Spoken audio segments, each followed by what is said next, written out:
Menyambut bulan suci Ramadan 1442 Hijriah, harga daging di Kota Banda Aceh mengalami kenaikan mencapai Rp200.000 per kilogramnya. Padahal harga daging normal sebelumnya hanya berkisar Rp120.000 per kilogram.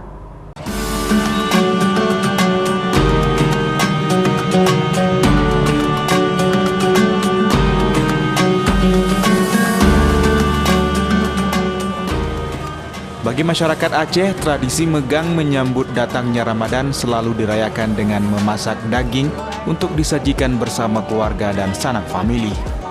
Meski setiap tahunnya harga daging mengalami kenaikan drastis saat megang Ramadan, namun permintaan daging di pasar tetap tinggi. Bagi orang Aceh, belum lengkap rasanya menunaikan ibadah puasa jika belum makan daging bersama keluarga pada hari megang.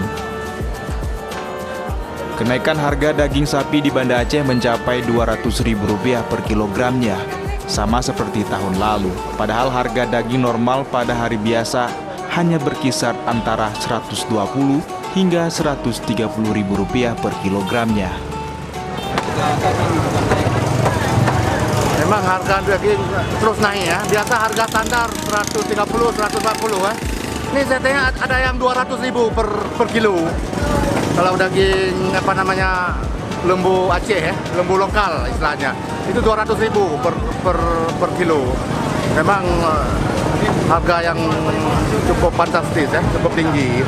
Masyarakat walaupun harga Rp200.000 tetap beli walaupun 2 kilo kan, 1 kilo 2 kilo tetap harus ada lah untuk konsumsi di rumah tangga. Sudah menjadi tradisi pada saat hari megang, pedagang daging musiman meningkat di sepanjang ruas jalan di Kota Banda Aceh. Biasanya harga daging akan kembali normal pada saat memasuki Ramadan pertama. Dari Kota Banda Aceh, Syukri Saripudin, iNews melaporkan.